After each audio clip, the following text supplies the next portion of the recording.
నమస్కారం ADB news కి స్వాగతం. ముందుగా ముఖ్యాంశాలు. జిల్లాలో మృగశిర కార్తె సందడి. ఆదిలాబాద్ లో ఉచిత ఆయుర్వేద మందు పంపిణీకి భారీగా హాజరైన ప్రజలు. పొలం పనుల్లో నిమగ్నమైన అన్నదాతలు. వర్షాలు సమృద్ధిగా కురిసిన తర్వాతనే విత్తనాలు విత్తుకోవాలని వ్యవసాయ అధికారుల సూచన.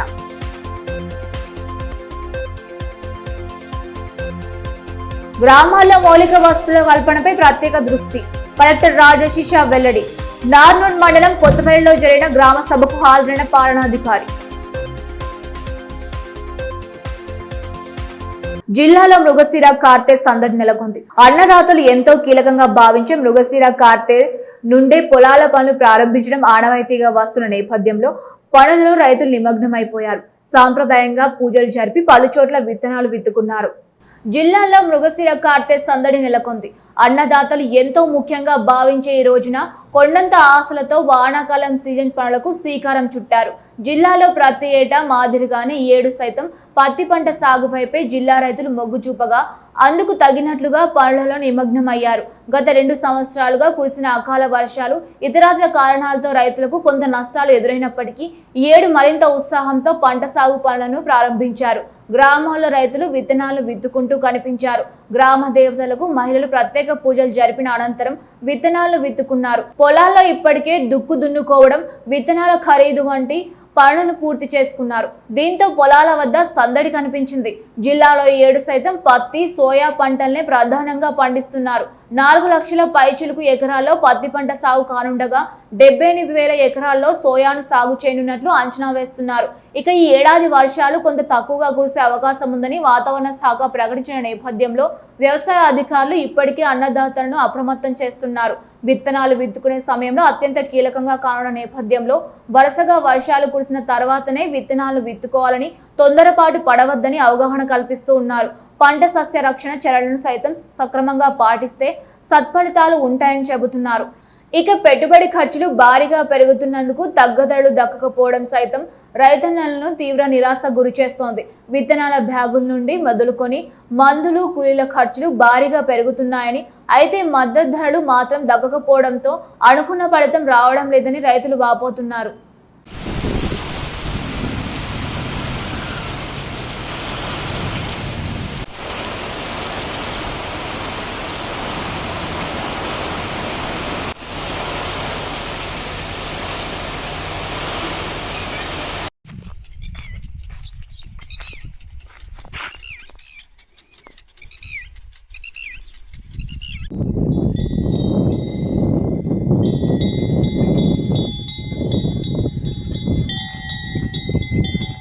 మృగశిర కార్తె సందర్భంగా పట్టణంలో ప్రతి ఏటా పంపిణీ చేసే ఆయుర్వేదిక్ మందు పంపిణీ ప్రక్రియను సోమవారం నిర్వహించారు. వైద్య ఆయుర్వేదిక్ రీసెర్చ్ సెంటర్ వద్ద మందు తీసుకునేందుకు ప్రజలు పెద్ద సంఖ్యలో తరలిరాగా వారికి ఎటువంటి ఇబ్బంది కలగకుండా నిర్వాహకులు తగు ఏర్పాట్లు చేశారు. మృగశిర కార్తెను పురస్కరించుకొని ఉబ్బసం వ్యాధి నియంత్రణతో పాటు రోగనిరోధక శక్తిని పెంచడానికి అందించే ఆయుర్వేదిక్ మందు పంపిణీ కార్యక్రమం ఆదిలాబాద్ లో పెద్ద ఎత్తున సాగింది. జిల్లా కేంద్రంలోని సిసిఐ సమీపంలో గల వైద్య ఆయుర్వేదిక్ రీసెర్చ్ సెంటర్ లో నిర్వహించిన ఆయుర్వేదిక్ మందు పంపిణీ కార్యక్రమానికి పట్టణంతో పాటు చుట్టుపక్కల గ్రామాల ప్రజలు అధిక సంఖ్యలో తరలివచ్చారు. సోమవారం ఉదయం యువరాజ్ వైద్య దంపతులు, కుటుంబీకులు ప్రత్యేక పూజలు చేసి అనంతరం ప్రజలకు గూలికల పంపిణీ కార్యక్రమాన్ని చేపట్టారు. వైద్య కుటుంబీకుల ఆధ్వర్యంలో ఆస్తమా వ్యాధి నివారణకు చేపడుతున్న గూలికల పంపిణీ కార్యక్రమాన్ని ప్రతి ఏటా జూన్ 8వ తేదీన చేపట్టడం ఆనవాయితీగా వస్తోంది. పట్టణంలో వివిధ వార్డులతో పాటు పరిసర గ్రామాల ప్రజలు పెద్ద ఎత్తున తరలివచ్చి గూలికల మందుల కోసం బారులు తీరారు. పెద్దలకు వివిధ ఆయుర్వేదిక మూలికలతో తయారు చేసిన గూలికలను వేగా చిన్నారులకు చుక్కల మందును వేశారు. ఉదయం నుండే ప్రజలు బారులు తీరి గూలికలను వేసుకున్నారు. ఉబ్బసం వ్యాధి నియంత్రణకు వైద్య ఆయుర్వేదిక్ రీసెర్చ్ సెంటర్ ద్వారా మందు పంపిణీ చేపడుతున్న నిర్వాహకులను పట్టణ ప్రముఖులు ప్రత్యేకంగా అభినందించారు. సనాతన హిందూ ఉత్సవ సమితి అధ్యక్షులు ప్రమోద్ ఖాత్రి, సామాజిక కార్యకర్త బండారి దేవనలతో పాటు పట్టణ ప్రముఖులు కార్యక్రమాల్లో పాల్గొన్నారు. ఈ మేరకు వైద్యులు యువరాజ్ వైద్య మాట్లాడుతూ దమ్ము, ఉబ్బసం వ్యాధి నియంత్రణతో పాటు రోగనిరోధక శక్తిని పెంచేందుకు మందు ఉచిత పంపిణీ చేస్తున్నామని చెప్పారు. ఋతువులు మారే సమయంలో వచ్చే వ్యాధుల నుండి తట్టుకోవడానికి ఆయుర్వేద మందు విశేషంగా పనిచేస్తుందని పేర్కొన్నారు. సంవత్సరం మాదిరిగా ఈ సంవత్సరం కూడా మృగ నక్షత్రం మందు పంపిణీ దమ్ము వ్యాధి కోసము నిర్మూలనార్థం మనం ఇది ఒక అడుగు వేస్తున్నాము. దీనిలో మనం 28 సంవత్సరాల నుంచి ఈ మందు పంపిణీ చేస్తున్నాము. ఈ మందు మృగ నక్షత్ర అప్పుడు ఋతు సంబంధం అప్పుడు వచ్చేది viral infection, fungal infection, bacterial infection దానికి అనుసరించి అంటే జనాల మీద ప్రభావం పడుతుంది. ఆ ప్రభావంకి మేము ఆలోచించి ఒక మందు గుటిక మూలంగా మనం తయారు చేసినాం. ఇది దమ్ము వ్యాధికి నిర్మూలన చేసుకోవడం ఒక ఉద్దేశము. ఇంకా న్యూ జనరేషన్ సుదృఢుడు శ్వాస నుంచి నిర్మూలన కావాలని మనం ఇది చిన్నపిల్లలకు డ్రాప్ మూలంగా ఇస్తున్నాం. 15 నుంచి 5 years వరకు మనం డ్రాప్ మూలంగా ఏది ఇస్తున్నాం అది ప్రతి వాళ్ళు తీసుకోవాలా అది మేము కోరుకుంటున్నాం. అని పెద్దవాళ్ళు అందరు తీసుకొని దమ్ము వాళ్ళకి ఇది మందు అమృతం లెక్క పనిచేస్తుంది. ఇది మా ఒక కోరికకి.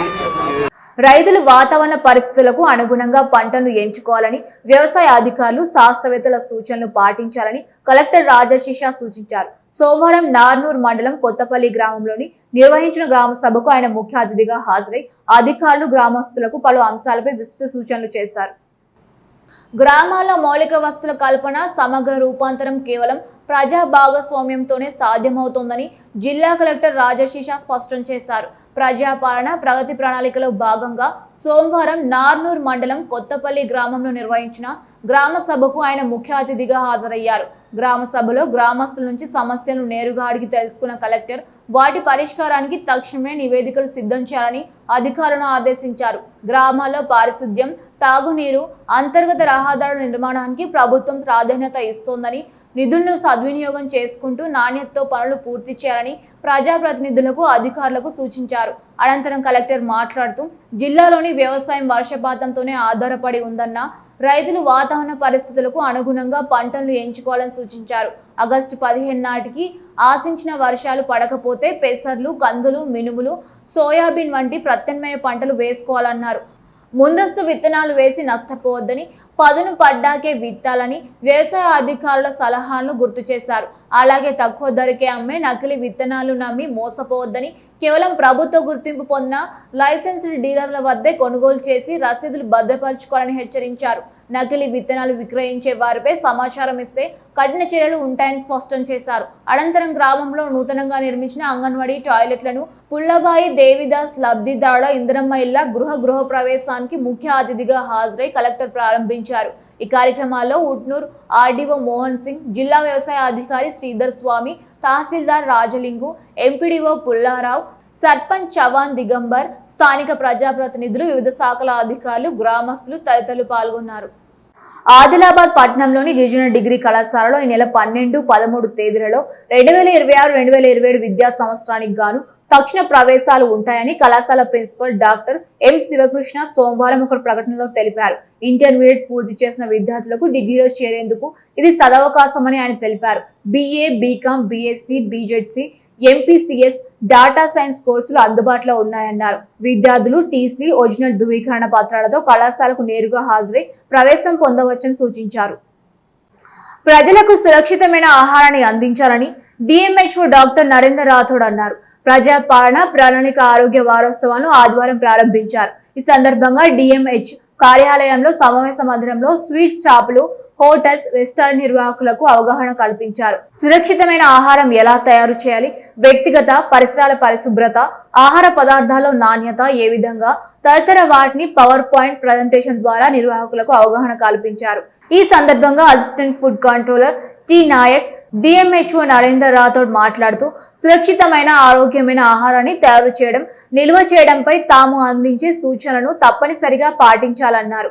టిఫిన్ సెంటర్, రెస్టారెంట్స్, హోటళ్ల యజమానులు తాము సూచించే పద్ధతుల ద్వారా ప్రజలకు ఆరోగ్యమైన తిండిని అందించాలన్నారు.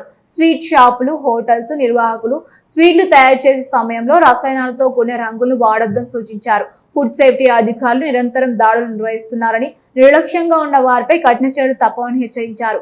ఆరోగ్య వారోత్సవాల్లో భాగంగా ఈ నెల 10న మరోమారు అవగాహన ఉంటుందన్నారు.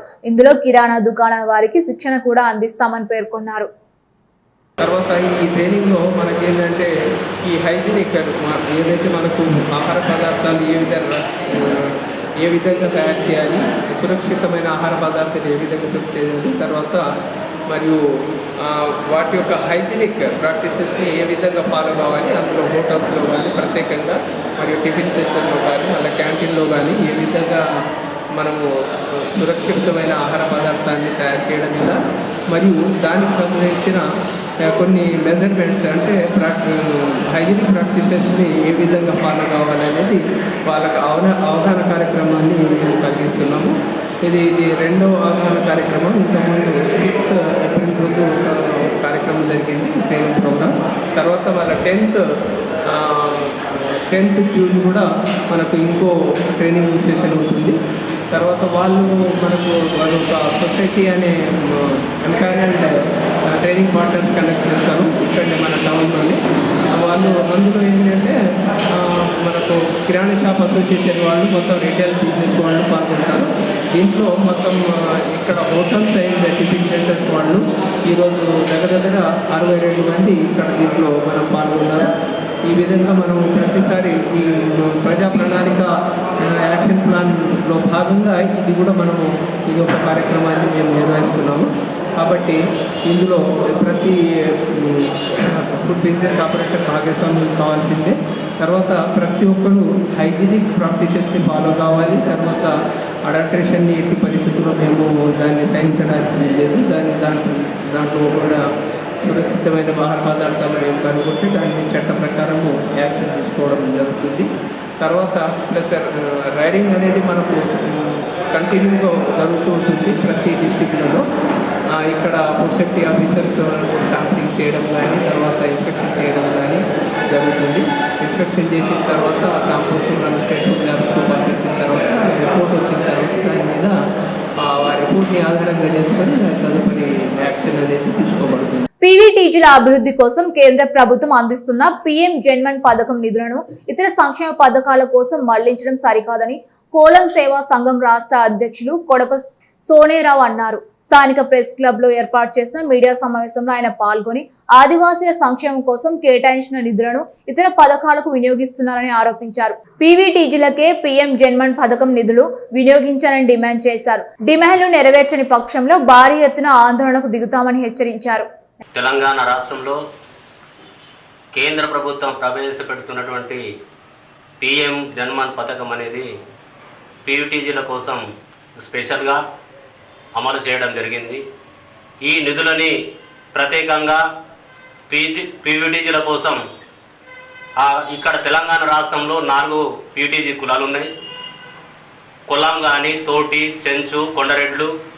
ఈ కులాలని ఉమ్మడిగా అన్ని విధాలుగా వీళ్ళని ఆదుకోవాలన్న ఉద్దేశంతో కేంద్ర ప్రభుత్వం ఆ నిధులను ప్రవేశపెట్టి 2 సంవత్సరాలు కావస్తుంది.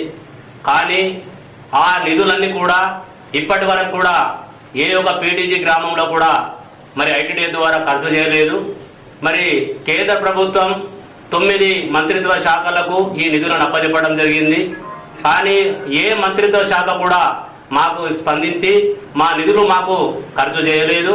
మరి ఈ నిధులు కాకుండా ఇప్పుడు మైదాన ప్రాంతాల్లో కూడా ఎనర్జీ ఈజీఎస్ అనే పథకాన్ని ప్రవేశపెడుతూ మరి జిల్లా కలెక్టర్ గారు ఆదేశాలు ఇవ్వడం, మరి ఆ నిధులు ఏవైతే ఉన్నాయో ఆ కేంద్ర ప్రభుత్వం జనరల్ ఫండ్ అది, ఆ జనరల్ ఫండ్ నిధులు కాకుండా మాకు ప్రత్యేకంగా మాకు కేటాయించిన నిధులు మాకు ఖర్చు చేయాలని మేము కలెక్టర్ గారిని విజ్ఞప్తి చేస్తున్నాం. ఎందుకంటే ఆ నిధుల ద్వారా అన్ని విధాల విద్య, వైద్య, ఉద్యోగ, ఉపాధి, నీళ్లు, నిధులు, నియామకాలు ఏ విధంగా అయితే అప్పుడు మాట్లాడినరో ఆ విధంగానే మాకు కూడా కేంద్ర ప్రభుత్వం నిధులు ఇచ్చింది. కానీ ఆ నిధుల ద్వారా మరి ఫారెస్ట్ అధికారులు అడ్డంకులు చెప్పేసి అడ్డంకులు వస్తున్నాయని ఇవాళ కరెంటు మాకు ఇవ్వలేదు, మంచి నీళ్లు ఇవ్వలేదు, అదేవిధంగా రోడ్డు సౌకర్యం కల్పించలేదు, మా పిల్లలకు విద్య కూడా నేర్పించలేదు. కానీ పీఎం జన్మన్ పథకంలో ఇచ్చినటువంటి ఏదైతే గైడ్లైన్స్ ఉన్నదో ఆ గైడ్లైన్స్ పూర్తిగా 100% ఆ పీటీజీ గ్రామాలను అభివృద్ధి చేయాలన్న ఉద్దేశంతో కేంద్ర ప్రభుత్వం ఇస్తే ఈ నిధులన్నీ పక్కదారి మరి రాష్ట్ర ప్రభుత్వమా లేకపోతే ఈ రాష్ట్రంలో ఉన్నటువంటి అధికార యంత్రాంగం అనేది మాకు అర్థం కావడం లేదు. అందుకోసమని ఈ నిధులు ఒకవేళ దీని మీద పరిశీలన జరిపి మాకు అభివృద్ధికి చేయలేకపోతే మరి కలెక్టర్ ఆధ్వర్యంలో కలెక్టర్ ఆఫీస్ ముందర మరి పెద్ద ఎత్తున పీటీజీలు ఉమ్మడి జిల్లాగా పీటీజీలు అందరం కూడా ఏకమయ్యి పెద్ద ఎత్తున ధర్నా కార్యక్రమాలు చేపడతామని మేము ప్రభుత్వాలకు హెచ్చరిస్తున్నాం. ప్రభుత్వ పాఠశాలలను బలోపేతం చేసే దిశగా జిల్లాలో ఎంపిక చేసిన 74 పాఠశాలల్లో ప్రీ ప్రైమరీ తరగతులను ప్రారంభించామని జిల్లా కలెక్టర్ రాజశేష ఒక ప్రకటనలో తెలిపారు. ఇందులో భాగంగా 2026-2027 విద్యా సంవత్సరానికి గాను ఎంపిక చేసిన 74 పాఠశాలల్లో తాత్కాలిక పద్ధతిలో నియమించేందుకు ఒక ప్రీమియర్ ఇన్స్పెక్టర్, ఒక ఆయా పోస్టులకు మహిళా అభ్యర్థుల నుండి దరఖాస్తులు ఆహ్వానించడం జరిగిందని, దరఖాస్తుల స్వీకరణ గడువు సోమవారంతో ముగియనుండగా జూన్ 10 వరకు పొడిగించడం జరిగిందన్నారు. ఎంపిక చేసిన అభ్యర్థులకు ఈ నెల 12న ఇంటర్వ్యూలు నిర్వహించినట్లు తెలిపారు. అర్హులైన మహిళా అభ్యర్థులు ఇన్స్పెక్టర్ పోస్టులకు ఇంటర్మీడియట్, ఆయా పోస్టులకు 7వ తరగతి పాస్ అయి ఉండాలని, తమ దరఖాస్తులో పూర్తి వివరాలు నింపి ఒరిజినల్ సర్టిఫికేట్లు, 2 సెట్ల జిరాక్స్ పత్రాలను జత చేసి సంబంధిత పాఠశాల ప్రధానోపాధ్యాయుడికి 10వ తేదీ సాయంత్రం 4 గంటలలోపు అందజేయాలన్నారు. అభ్యర్థుల వయో పరిమితి 18 నుండి 44 సంవత్సరాల మధ్య ఉండాలని, ప్రభుత్వ నిబంధనల ప్రకారం ఎస్సీ ఎస్టీ మహిళలకు 5 సంవత్సరాలు, ఎక్స్ సర్వీసెస్ పర్సన్ కు 3 సంవత్సరాలు, దివ్యాంగ మహిళలకు 10 సంవత్సరాల వయో సడలింపు ఉంటుందన్నారు. ఎంపిక ప్రక్రియ స్థానికత మెరిట్ ఆధారంగా పూర్తిగా పారదర్శకంగా నిర్వహించబడుతుందని కలెక్టర్ వెల్లడించారు. అఖిల భారత విద్యార్థి పరిషత్ నేతలు సోమవారం జిల్లా విద్యాధికారి మాధవిని మర్యాదపూర్వకంగా కలిసి పలు సమస్యలపై వినతి పత్రం అందించారు. జిల్లాలోని కొన్ని పాఠశాలల్లో సిబిఎస్ఈ ఇంటర్నేషనల్ అనుమతులు లేకుండానే అటువంటి పేర్లతో నిర్వహిస్తున్నారని డిఈఓ దృష్టికి తీసుకువచ్చారు.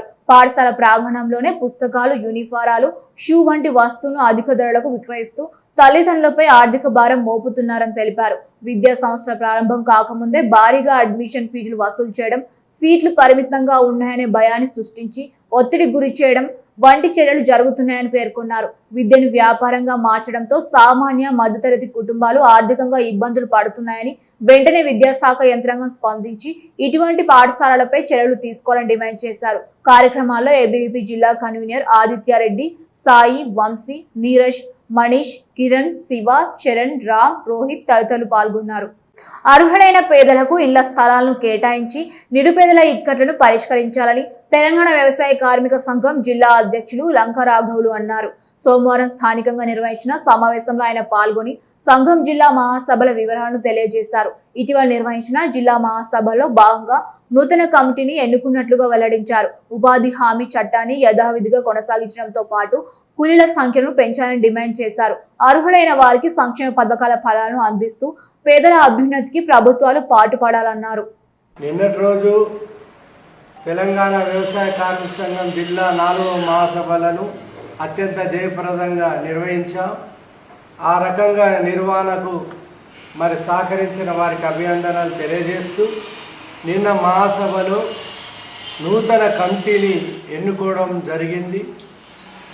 ఒక ప్రధానమైన ఘట్టం. రెండవది ఏంటంటే వ్యవసాయ కూలీలు ఎదుర్కొంటున్న 10 సమస్యల మీద తీర్మానాలు చేయడం అనేటువంటిది జరిగింది. రాబోయే కాలంలో ఈ తీర్మానాలను అమలు కోసం మేము కృషి చేస్తాం, పోరాటాలు చేస్తాం. అందులో 10 తీర్మానాలలో ఒకటి పేదలకు భూములు అనేటువంటిది పంచాల. ఎందుకంటే ఇళ్ల స్థలాలు కూడా లేనటువంటి పరిస్థితి ఉన్నది. ప్రభుత్వ భూములు చాలా భూములు ఉన్నాయి, వాళ్ళకు పేదలకు పంచాల. ప్రభుత్వ భూములను కొందరు పెత్తందారులు ఆక్రమించుకొని వాళ్ళ నుంచి సాగు చేసుకొని వాళ్ళ నుంచి స్వాధీనపరచుకొని పేదలకు పంచాలని చెప్పి మేము మనవి చేస్తున్నాం. అట్లనే ఉపాధి హామీది ఏదైతే మోడీ తీసుకొచ్చిండో విబిజీ రామ్జీ దాన్ని రద్దు చేసి పాత చట్టాన్ని అమలు చేయాలని, వ్యవసాయ కార్మికుల కేంద్ర చట్టం తీసుకురావాలని, అదేవిధంగా మిగతా ఏదైతే ఉన్నదో సామాజిక న్యాయాన్ని పాటించాలని, కౌలు రైతులకు ప్రభుత్వం సహకరించాలా, వాళ్ళకు బ్యాంకు రుణాలు అనేటువంటిది ఇవ్వాలని కోరుతున్నాం. ప్రభుత్వ పథకాలు అనేటువంటి అర్హత కలిగిన వాళ్ళకి ఇవ్వాలి, అర్హత లేని వాళ్లకు దళారుల ద్వారా లంచాల ద్వారా పథకాలు అనేటువంటి అమలు అవుతున్నది సరైంది కాదని మేము చెప్పదలుచుకున్నాం. అదేవిధంగా ప్రజలను తీర్చే మతోన్మాదం, అది బీజేపీ ఆర్ఎస్ఎస్ కానీ ఎంఐఎం కానీ వీళ్ళ చర్యలను వ్యతిరేకించాలని మేము కోరుతున్నాం. నూతన కమిటీగా ఎన్నికైనటువంటిది 17 మందితోని నూతన కమిటీ అనేటువంటి ఎన్నికైంది. జిల్లా అధ్యక్షులుగా లంక రాఘవులు నన్ను ఎన్నుకోవడం జరిగింది. జిల్లా కార్యదర్శిగా నేల స్వామిని ఎన్నుకోవడం జరిగింది. అతని ఉపాధ్యక్షుడిగా కె ఆశన్నను, మిగతా 3 ఉపాధ్యక్షులు, సహాయ కార్యదర్శులు 2 17 మందిని ఎన్నుకున్నారు. కాంగ్రెస్ పార్టీ ఎస్సీసెల్ పూర్తి స్థాయి కమిటీ నియామక ప్రక్రియ జోరందుకుంది. సోమవారం ఆయా పదవుల కోసం ఆసక్తి ఉన్న నేతల నుండి దరఖాస్తులు స్వీకరించారు. ఎస్సీసెల్ జిల్లా అధ్యక్షులు పరమేశ్వర్ నేతల నుండి దరఖాస్తులు స్వీకరించి పలు వివరాలు వెల్లడించారు. జిల్లాలో కాంగ్రెస్ పార్టీని మరింత బలోపేతం చేసే దిశగా విశేష కృషి చేస్తున్నామని ఆ పార్టీ ఎస్సీసెల్ జిల్లా అధ్యక్షులు పరమేశ్వర్ తెలిపారు. సోమవారం ఎస్సీసెల్ పూర్తి స్థాయి కమిటీ నియామకం కోసం నేతల నుండి దరఖాస్తును స్వీకరించారు. ఆయా పదవులకు గాను ఆసక్తి కలిగిన నేతలు తమ దరఖాస్తు ఫారాలను అందించారు. ఈ మేరకు కాంగ్రెస్ పార్టీ ఎస్సీసెల్ జిల్లా అధ్యక్షులు పరమేశ్వర్ మాట్లాడుతూ ఎస్సీల అభ్యున్నతే లక్ష్యంగా రాష్ట్ర ప్రభుత్వం పాటుపడుతోందని పేర్కొన్నారు. అర్హులైన ప్రతి ఒక్కరికి సంక్షేమ పథకాల ఫలాలు అందుతాయని స్పష్టం చేశారు. ఎస్సీసెల్ పూర్తి స్థాయి కమిటీ ఎంపికైన తర్వాత క్షేత్రస్థాయిలో పార్టీని మరింత బలోపేతం చేసేందుకు కలిసికట్టుగా పనిచేస్తామని పేర్కొన్నారు. కేంద్ర ప్రభుత్వం అవలంబిస్తున్న ప్రజా వ్యతిరేక విధానాలను ఎండగడతామని తెలిపారు.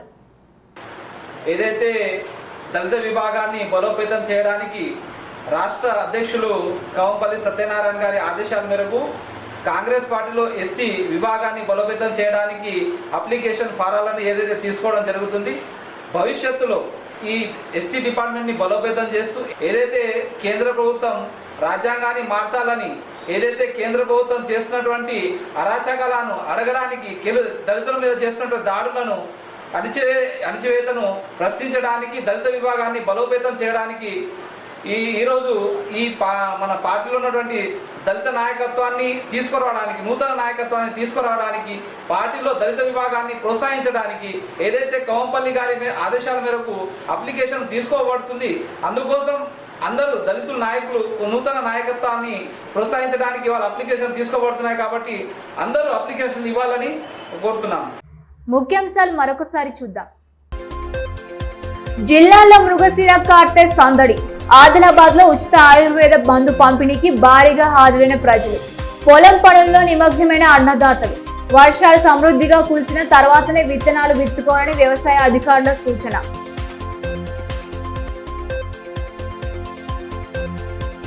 గ్రామాల్లో మౌలిక వసతుల కల్పనపై ప్రత్యేక దృష్టి. కలెక్టర్ రాజశీష వెల్లడి. నార్నూర్ మండలం కొత్తపల్లిలో జరిగిన గ్రామ సభకు హాజరైన పాలనాధికారి.